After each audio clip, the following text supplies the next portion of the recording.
hippie, entrepreneur, wild child, whatever you want to call it. It's almost like this was written in the stars. I've had to become extremely comfortable not making plans. Going out there and getting feedback, which is 99.9% of the time, no.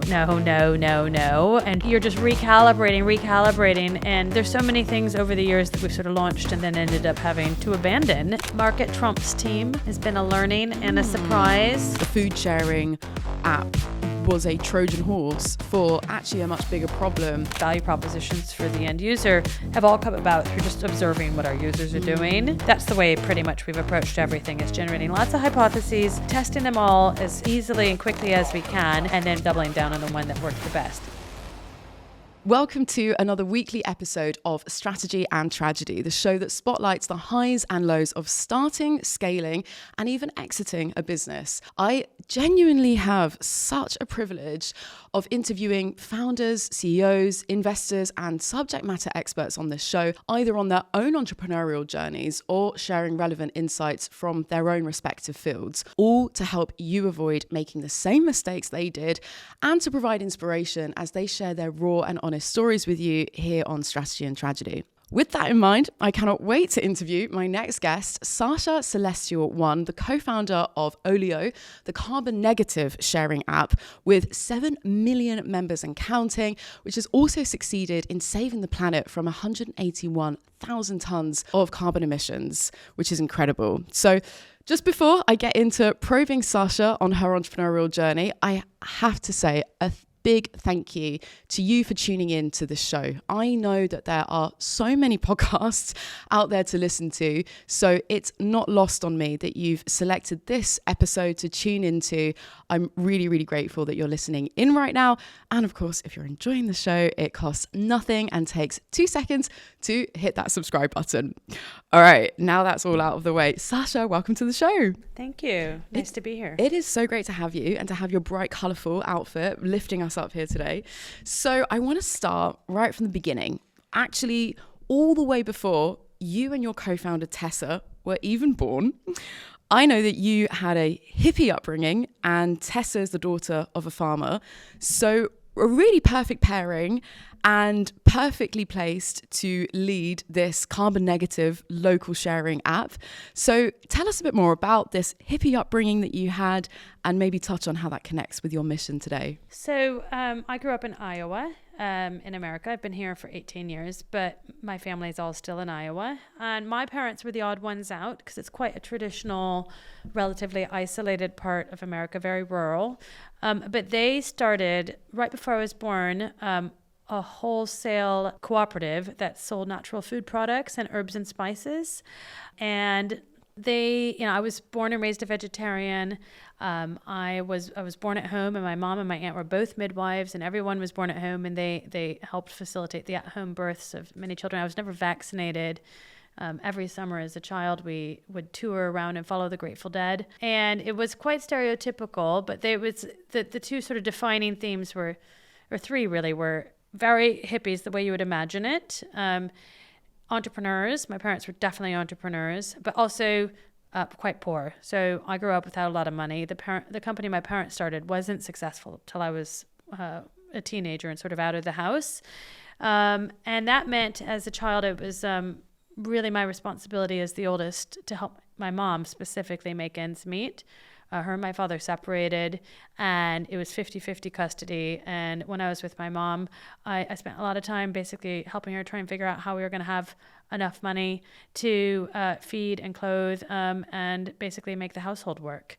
And that meant collecting things that other people threw away. My mom was a scavenger until the day she passed away in 2022, sort of out of necessity from her own upbringing, but also just out of sheer resourcefulness and sort of, her brain was always looking for the arbitrage opportunity. And that sort of aversion to waste, that seeing the value in something someone else threw away, was really instilled in me very much as a kid.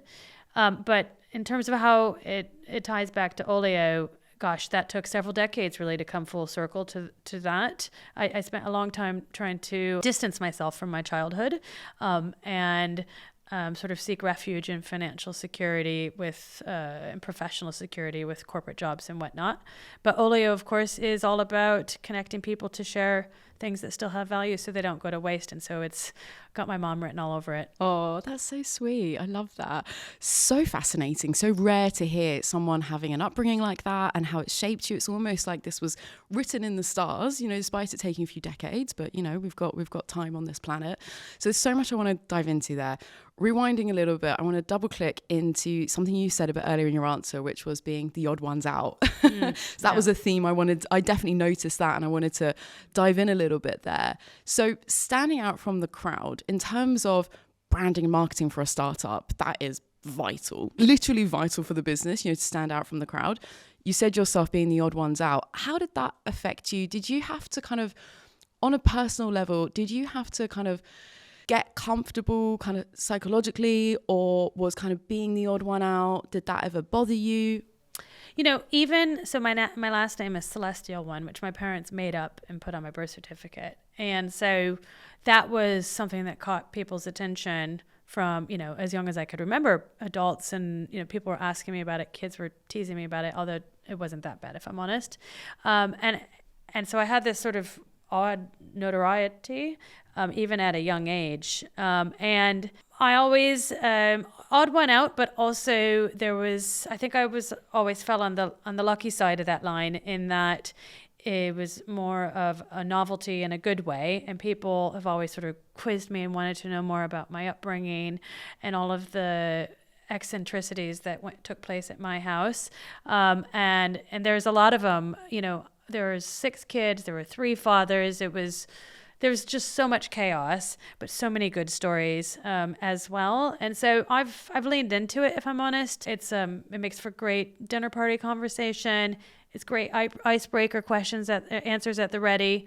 But also, in some ways, it's given me permission to maybe sort of embody an identity in a stronger form than I might have otherwise if I hadn't had it sort of carved out for me by my parents, by being sort of, you know, sort of hippie, entrepreneur, wild child, whatever you want to call it. It was easy for me because it was already slightly formed. But I think looking back and having an 11-year-old and seeing this start to happen with children now, people are drawn to that.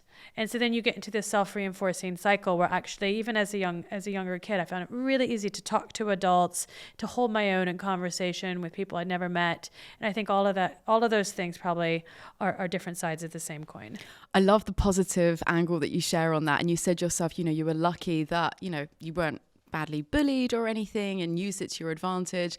And it's another kind of theme I've noticed on this show as well. I've talked to people who clearly have this big entrepreneurial spirit, and there's some of them, you know, they were born differently, or they've got something different about themselves that maybe wasn't by choice. You said your parents made up the surname that they put on the birth certificate, and I know that some people can shy away from it. They don't want that imposed differentiation. Some people are like, oh, no. But I love that, you know, you're leaning into it, you're making it a thing. That totally resonates. I'm the only Stephanie Melodier in the world, and if you add the middle name into the mix, no one stands a chance. Google that later.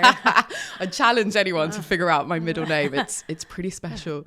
It begins with a Y, okay, and it has a Z in there. So yeah, exactly. But anyway, this is about you. So you mentioned as well, you know, chaotic household. This is the last question on the background piece, and we'll obviously get into Olio and the business side of things. But I'm just fascinated by this first chapter of your life. So you mentioned chaotic household. You, I believe you're the eldest of 6 kids as well.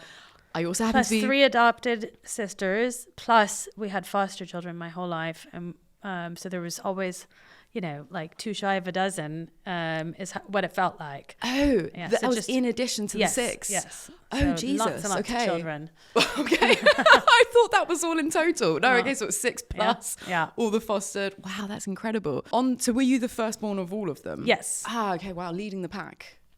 One could say so. Okay. Yeah. So connecting the fact that you were the firstborn, I do believe I'm also the firstborn in my family, nowhere near as big as your clan, but still, I do believe that there is a firstborn stereotype. And I do believe sometimes you meet people and you can tell they're either an only child or they're the youngest or the eldest, as we both are.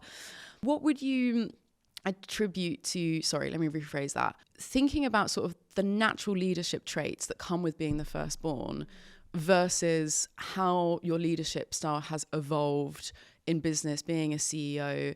What has sort of come, I guess, what's come naturally to you versus what you've sort of had to learn over time?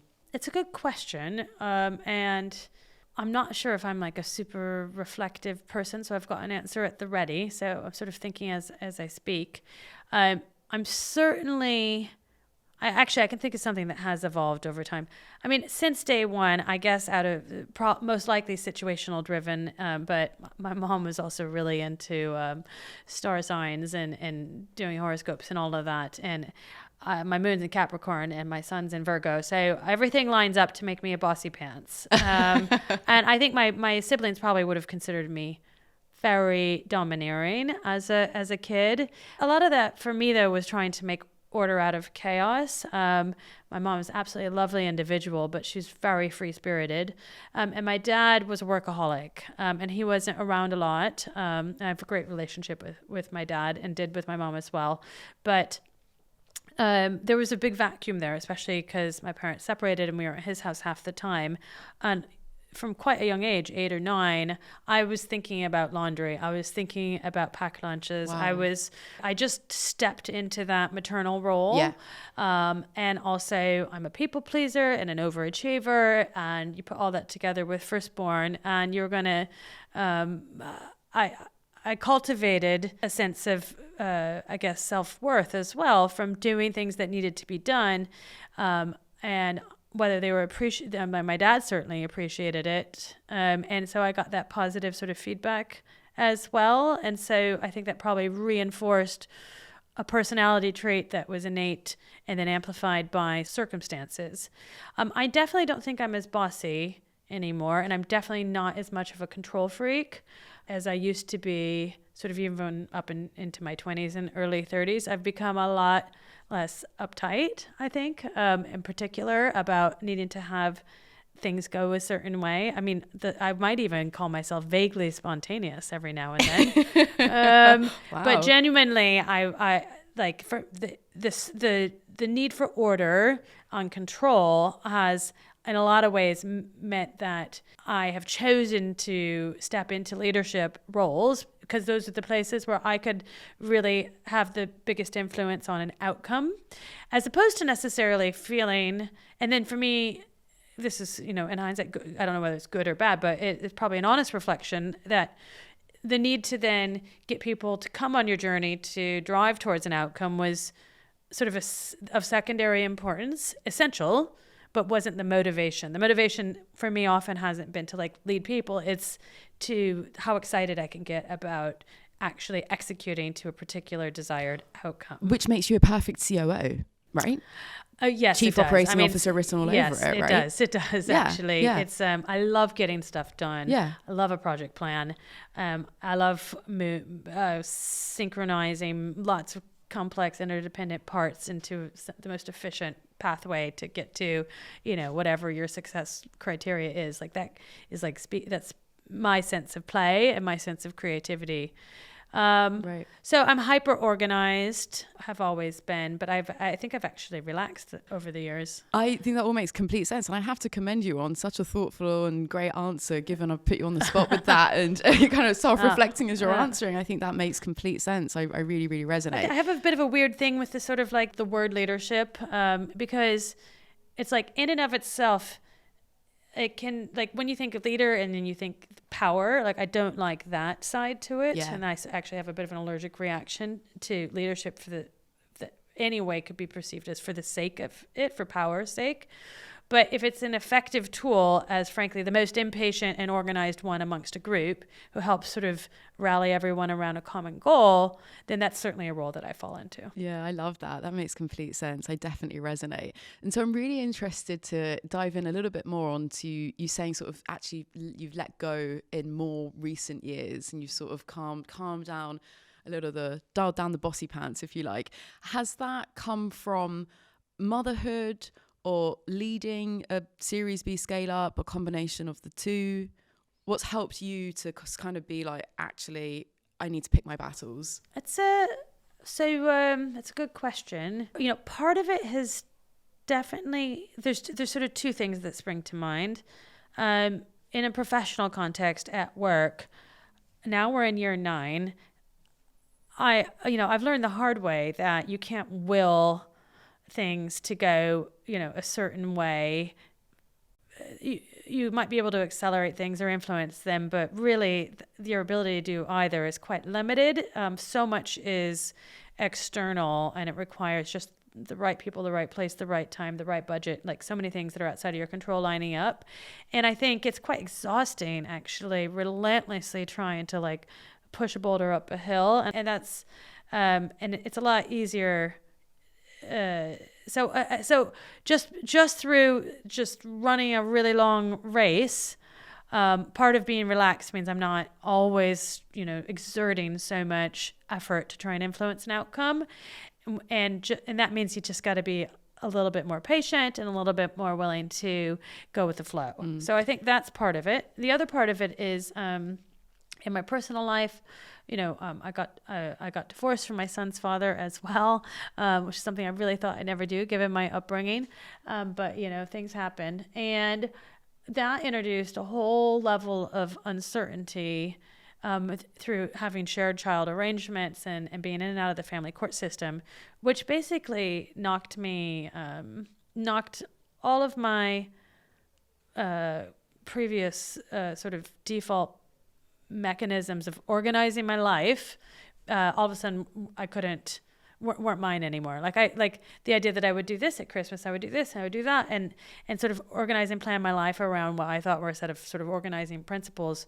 It became outside of my control. All of a sudden there's a third party and there's the family court system, and I've had to become extremely comfortable not making plans, which was a real 180 for me. I've gotten there though now, and so I think that has had a knock-on effect in how I approach work and life in general. Wow, I'm sorry to hear that, Saasha. I had no idea. I can sort of sense how much that knocked you for 6, that kind of life experience. It does, and I'm not the only one. It's very common, actually. I have a lot of empathy now for my parents and what they went through, right? Having been through it myself, right. And something that comes across to me there is the balance between, I guess, kind of applying it into the business world as well, is the balance between the vision that leadership, entrepreneurship requires versus the flexibility and being able to adapt when things don't go to plan, because of course not everything goes to plan. Was there a specific example that you had in your mind when you were talking about, I guess more so with Olio, with the business, 9 years? Were there some earlier instances where you were like, this is just a boulder I'm pushing uphill. I need to just let go and focus my attention elsewhere? Gosh, I mean, more than I can count, really. It's Olio, and I'm sure any business, is this sort of iterative process of generating ideas, which is super fun and creative. And, I think most entrepreneurs are just relentlessly optimistic people. Generating ideas and getting like all hyped up about envisioning these sort of paths of feasibility of bringing something to market that's going to be beloved by customers and bring significant value, et cetera, and then going out there and getting feedback, which is 99.9% of the time, no. You're just recalibrating, and there's so many things over the years that we've sort of launched and then ended up having to abandon. And of course, each and every one of them we thought was, I don't want to say a silver bullet because we know those don't exist, but we fully believe they have the potential to, scale and, change mainstream consumer behavior, or at least really attract significant, make a big difference in the world. So One example is that we used to allow people to sell things and then raise money for charity. And you could onboard your local charity, and then we took you could a bit like Just Giving, but in the app. And we worked with schools and fundraisers and charities so that they could use the app as to have a big fundraising event. So I'm going to get everyone in my community over the weekend to have a huge declutter, and all the money everything that everyone's going to raise money for charity. And it was all online and everything. And, after about 9 months, we'd raised a couple £1,000 or something. I don't quite remember, but it was not significant enough. We just couldn't get people excited about it. And that's just one of many examples where at some point you just sort of let go and you're like, okay, we can't continue to support this. Yeah. I think there's just I go deep and philosophical, and I think there's an entrepreneurial philosophy there around, again, there's just, it's a dichotomy, to use a fancy word.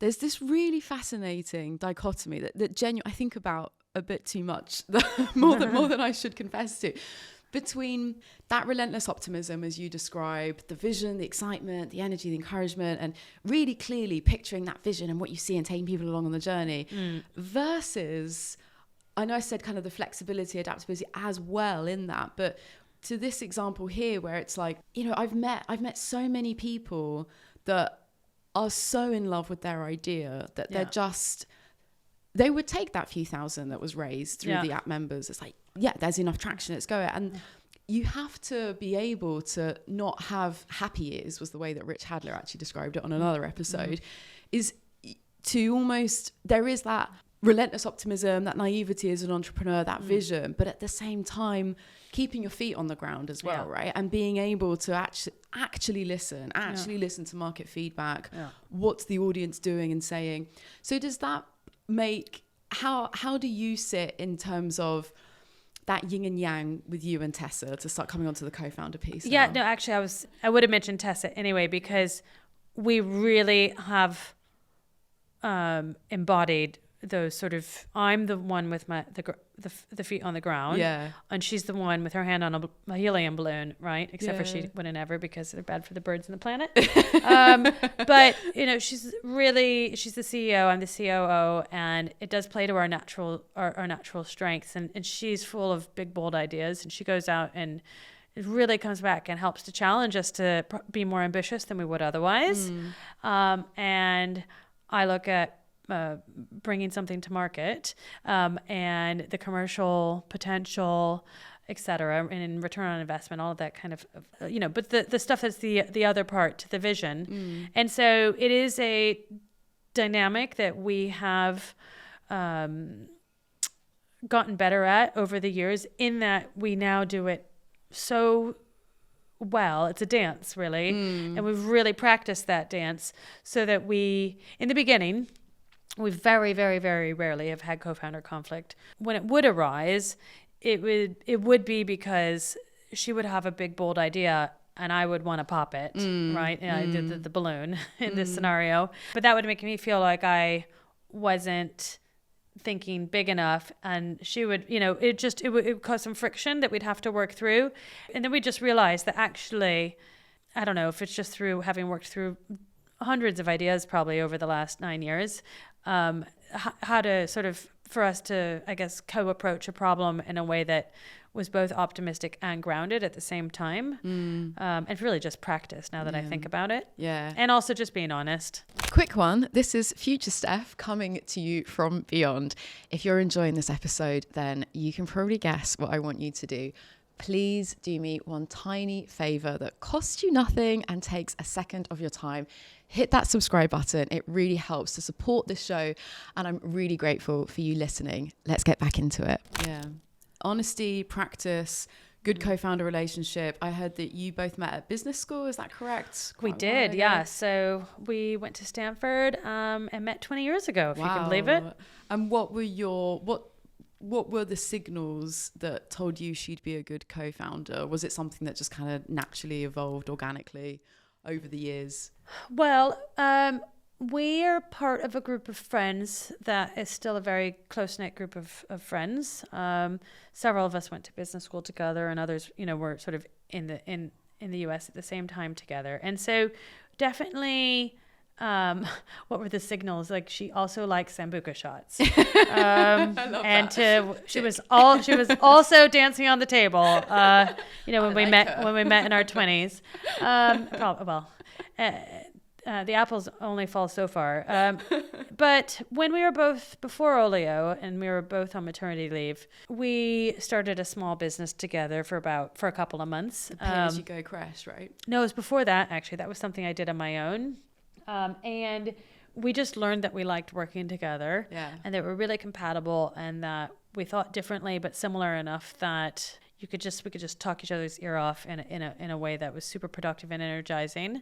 So I don't know. I guess there's also just some chemistry there. There's probably some founder chemistry in that we like spending time with each other. We make each other laugh. We respect each other. We're both think the other person is bright. And I definitely never would have been able to do Olio without her, nor would I have wanted to. And I don't think we're going to do anything other than Olio, but should our hand be forced, I'm sure she would say as well that she'd want to work together with me again on another company, because it is really, it's often, I think I've said before, and I'll say it again, that I do think it's one of our secrets to our success, I guess I would say. The co-founding pairing. Yeah. What was the business that you both were in before? We were thinking about, we got quite far down the path, of bringing baby products to market. I didn't know that. Specifically baby products designed by parents. Yeah. And we had revolutionary. We had we spent a long time making a prototype and sort of building out this. It's embarrassing now in hindsight, but we were baby crazy. It's a good sign though.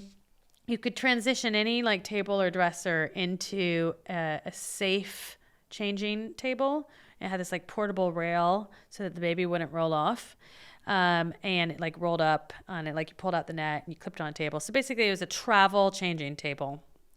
But what we learned after our babies were a couple months older than they were when we came up with the idea is that you could just change them on the floor. And so you didn't necessarily need to transition like a surface into a changing table. And as you like in the beginning, if you're like it depends what your approach is to parenting, but we were definitely of where is our checklist? What do we need to do next variety? And then it didn't take long for us to just become super relaxed and chilled about it. So was that your own just realization of the product's viability, or had you got as far as doing any user testing? Oh no, we got pretty far down the path. But what happened is Tessa got an opportunity to go lead up a new business unit and move to Switzerland, which was an opportunity that was quite an exciting career opportunity for her at the time. And then I separately had the idea to open my creche, which was, and I got really excited by that. And I could sort of I fell in love with the idea. I was obsessed with it. And it was London's first pay-as-you-go childcare provider. It was really solving a need I had at that time, specifically as an expat without family, feeling like a single parent, and really wanting access to flexible, high quality childcare. And it's just not existing. So I went ahead and opened that business on the high street in Crouch End. I took the crash manager from the Virgin Gym where I was going all the time. And it certainly solved a gap in the market. We were, within 6 months, we were 100% capacity and more than breaking even. But what it really did is gave me access to the childcare that I wanted, which is sort of like a half a day, 3-4 days a week on my doorstep. And with that time, and Tessa put her kids in there as well. And with that time, Tessa and I regrouped because her sort of 2 years in Switzerland, it was time to return. And then that's when we put our heads together and started looking for an environmental challenge. We both wanted to do something a lot bigger and be a lot more impactful. Oh my God, I'm loving this. By the way, just a tiny little coincidence to share with you. When I heard you talk about this pay-as-you-go creche in another podcast episode, I was actually working out in a Virgin Gym. So little excellent connection there. So we're going to get a bit more into Olio. We're getting to that point in the story anyway, but I just want to really valuable, amazing lessons that we're kind of learning, the key takeaways for the listeners at this stage. So number one is, met your co-founder a long time ago, business school, and just kind of hit it off. And it was more of kind of this chemistry thing. You have that natural yin and yang, the mutual respect, the admiration, and the kind of the time and space, I guess the grace to kind of practice that dance with each other as well as you kind of get that co-founder relationship going. And then the other thing here that you've just recapped for us is the serial entrepreneurship, and how I share this on so many episodes. If there are very avid, loyal listeners that tune into every episode, I'm sorry for repeating the same thing. But there is this bar chart that has stuck with me that visualizes the data of the startup success with every additional business that a founder goes on to start. And it is a steady increment with every single business. So I think doesn't surprise me. Right. With the amount of lessons learned and what you carry through to each time, and especially you and Tessa kind of overlapping at different points. Why do you have that reaction? Why are you kind of... Well, I just think I don't want to say confidence, because I've never really had a sort of a crisis of confidence, but your comfort, what is outside of your comfort zone becomes less outside of your comfort zone. And I think you probably make different choices depending on how comfortable or not you are. And also it's a bit like you don't know what you don't know. And then I guess the more you know, the bigger sort of pond of ideas you have to fish in. So, you've got everything, you've got the benefit of everything you tried, because in my experience, entrepreneurship is a series of relentlessly trying. You've got everything you tried in one context and what you learned from that. And then you got to expand that because you're trying something else in another context. But there's a lot of overlap, I think, in terms of approaches. Even if the businesses are very different, usually you're trying to make money, right? And invest to make money and to work backwards from some sort of level of scale, however you define that.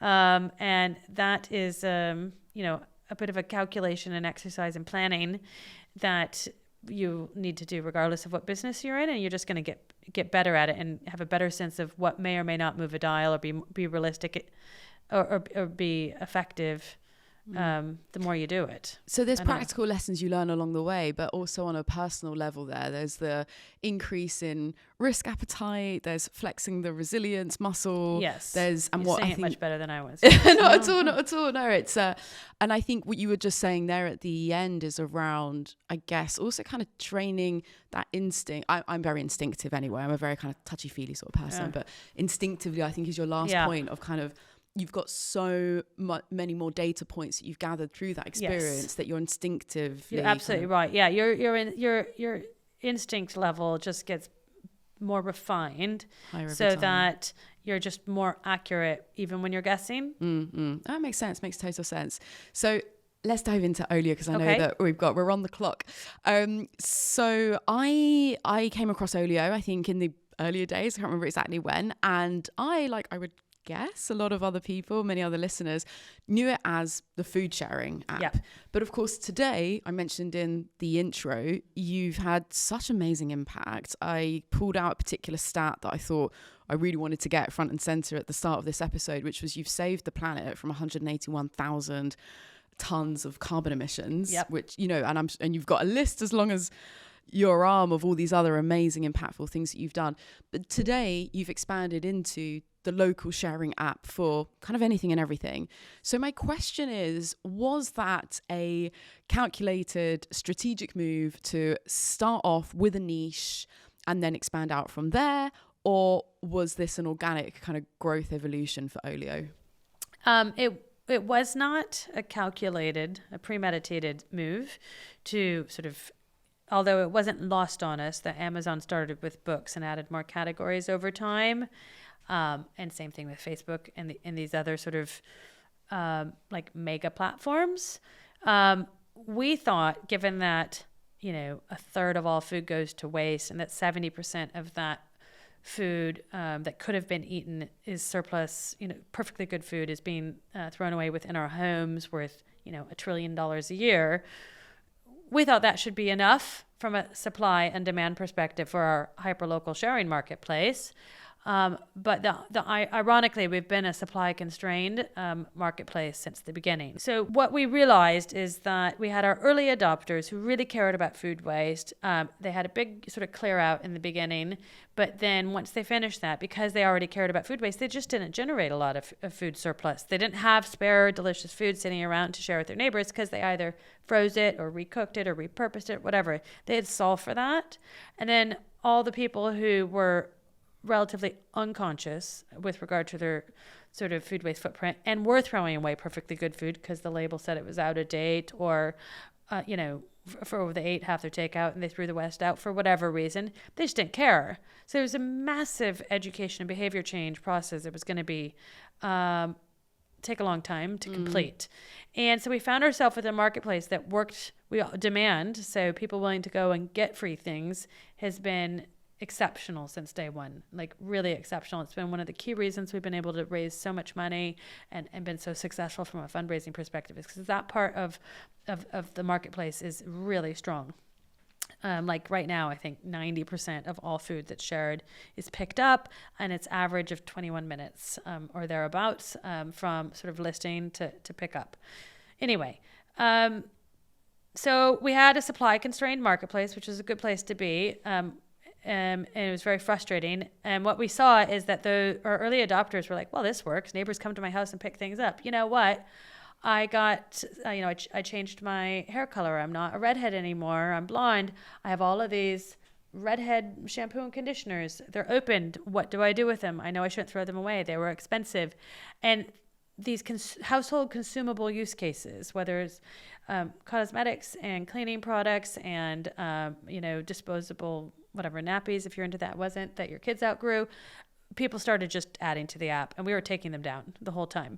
And then we realized it didn't make any sense. Obviously, we're stopping people from getting value from the doing something they wanted to do. So we started to allow it. And actually what we realized is it's a much easier use case to engage with, whereas for a lot of people, especially those that are sort of bit more, maybe not an early adopter, sharing a household item they're much more comfortable with that. It's not perishable. People don't think about food safety. So we could bring them in on a more accessible use case, take them on the education journey in the app and through our lifecycle comms.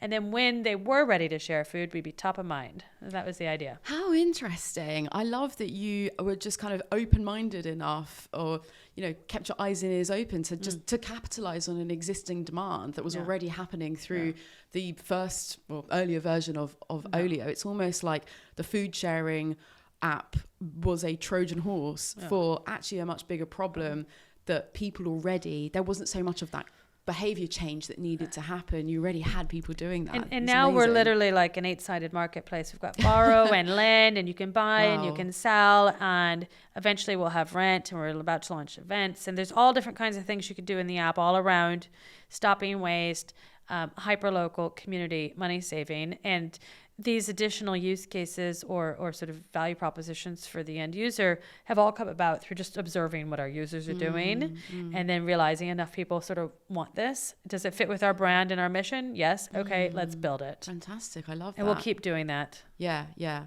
So in the earlier days, I heard about how, you and Tessa seem to employ a fairly formulaic process. And I don't know whether that was your business school education or kind of having done it a few times now, like, here's the plan, let's go for it. I know you started off with kind of a WhatsApp MVP and you gave it a certain amount of time. So it seemed very kind of, cleanly, organized, which I'm sure your rising Capricorn sun would like to hear. And I'm aware also that there's a theme emerging here across this whole conversation. Whilst you had what seems like a fairly formulaic process, at least for the testing in the earlier days, you were still open enough to allow luck to enter the equation. And what I'm referring to specifically is within a few months-ish, I'm not sure exactly of the timeline, you had, was it a BBC journalist to reach out to you and interview, and that just skyrocketed? We did, and that was in the journalist had seen, a BBC London news journalist had seen a poster that we put up. So it was luck and not luck, right? Because we were fly fly posting, and getting harassed by the council to take down our litter, which we did eventually. So we never actually got in trouble, but we found it was a really effective way to get people to scan a QR code and download the app. I would say that we're like organized chaos, which is probably not what it is really has been our approach. So we definitely, I would not use the word focus. And but if focus means picking one thing and only doing one thing, we've definitely done so many different things and just do a little bit of everything. And then it's like setting a campaign live on Meta. You know, you do loads of copy and creative combinations, and you set them all live with tiny budgets, and then you look and you see which one's performing the best, and then you double down and take the budget off the poor performing campaigns and put it all into the best performing ad set. That's the way pretty much we've approached everything, is generating lots of hypotheses, testing them all as easily and quickly as we can, and then following and doubling down on the one that worked the best. And that is actually why, to this day, we still have posters, and we still send posters out to volunteers who sign up as a community hero or ambassador and want to go out and replicate. And there's a million things that we've tried to do from, I won't go through the details, that we don't. So it comes back to luck, I guess, is the question you were asking. But also it just comes back to the fact that posters really worked, and it's a really simple mechanism, and people can download a poster on our website today and put it up anywhere they want, and they might get a journalist contacting them too. I love that so much. There's so many lessons to take away from that as well. I think, run lots of tests, be open enough to testing out, other opportunities, look at the results from that, take that performance marketing approach, but apply that to, the business at large, these other areas. And I just love also, as a marketing professional is, be open to other potential traction channels. Like it could be posters, it could be offline. Don't think you have to, continue to line the pockets of Mark Zuckerberg by, funneling more money into paid ads. So yeah, I love that. You sort of answered the next question as well there, which is awesome. All right, I've got a couple more, and then I know we'll need to wrap. What's been the biggest surprise for you, going from kind of a scrappy early stage entrepreneur to now being a COO of a Series B scale up? What has been the biggest surprise? Well, I'm not sure if it's I guess it is a surprise. I think I would say that Market Trump's team has been a learning and a surprise. I think relatively naively, when we raised our Series B, we were really fortunate. It was right before the market sort of changed, and we still had, zero interest rate environment. And we're now still well capitalized, even though it's, 2.5 years later or something. So I think I would have thought at that time that we could have taken that large amount of cash and invested it in such a way that our ability to really scale and have that sort of real step change in scale, and we have scaled significantly since then, so don't get me wrong. So we used a part of that raise to invest in bringing in a lot of subject matter experts who had significant experience scaling organizations and going on that scaling journey from A to B to C and all the way to exit. We brought them into our organization, and I think I thought, if we bring in these people who've been there, who've done it, who've got the magic formula for scaling, and we've got the cash, then we can just make it happen. And actually, that didn't work, right? It wasn't nearly as easy, and that's because the market not only changed while we were in the middle of trying to deploy that strategy, to focus a lot more on sort of business fundamentals. It wasn't growth at all costs, like what investors' appetite for international expansion changed. All kinds of things changed. But also, I think we've always been early to market in terms of so far in the market. And by market, I mean like I'm talking now about sort of food businesses. That's who we sell into. We sell into supermarkets and caterers and everything. And we're ready to go in and sell this sustainability solution, which is how we monetize. And we're too early. Like we only could sort of get the early adopters from the business side. Now that's changed, and this year actually the pipeline is huge, and looking really positive. But the team couldn't make the market, is what I'm trying to say. And that was a really interesting lesson, I think, for both Tessa and I. And so for any entrepreneur that's listening, trying to figure out where the market is and what the market readiness is, what the market willingness to pay is. And also, just because a few flagship businesses in that market, customers in that market are ready to like invest in whatever solution, doesn't mean the whole rest of the market is. And I don't want to name names, but like some of our partners, I would have thought, well, they're the market leader. If they go with us, everyone else will follow. No, it turns out no one else really cared for a few years. And we didn't understand that. So market trumps team. So does the saying, it's better to be which way around it is. Yeah, it's better, you know what I'm going to say, right? It's better. I do. It's better to be a good company, a good company in a great market than a okay company in a bad market. Great company in a bad market. Right? I think so. If I'm honest, I think so. I think market trumps just about everything. Oh, interesting. And I think also now it's just so timely. Like what we've been through the past year or two. I think that's really, you know, we've still got the scars that are open from all the mess that's happened. And, you know, my question was, you know, the biggest surprise going from an entrepreneurial, scrappy, you know, startup founder to a Series B, you know, C-suite executive. But actually what you've made me think there is, it's not so much the evolution of the company, but it is the specific time frame that we've been through and everything that's happened in that time. Saasha, thank you so much for your valuable time. I do want to end this with the traditional closing question on the podcast. It's called Strategy and Tragedy for a reason. What's one tragedy, air quotes, that has stuck with you and taught you an unforgettable lesson? So it's a really interesting question. And I think the honest answer is that, you know, I already alluded to it or touched on it earlier, which is I went through sort of a divorce and a family separation, whilst I was also trying to build and scale a company. And I think the most tragic, quote unquote, part of that was just being so divided and having my attention so divided, and like really needed to bring my A game to work every day and to be there for the team and to rally everyone around this vision, whilst you know, really sort of suffering and feeling quite heartbroken. And I felt like I had a split personality for a couple of years, and to work through that and to work through the sort of healing and come through the other side of that, I think that was really the hardest and most challenging tragedy of my entrepreneurial career so far. Well, I'm so sorry to hear that, Saasha. And it's all right. I got remarried again. Congratulations.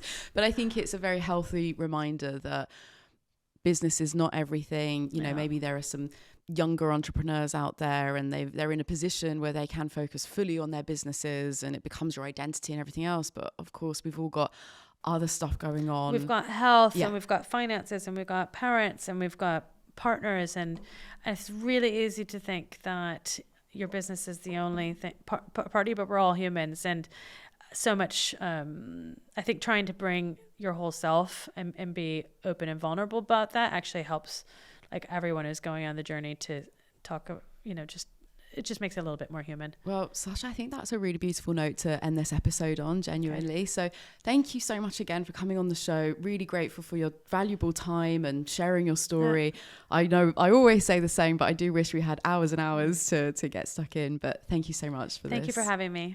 And thank you so much for listening in. I really hope you've enjoyed the show. If you had, please do hit that subscribe button. Tune in. Episodes are weekly, every Wednesday morning. So see you next time. Thanks a lot.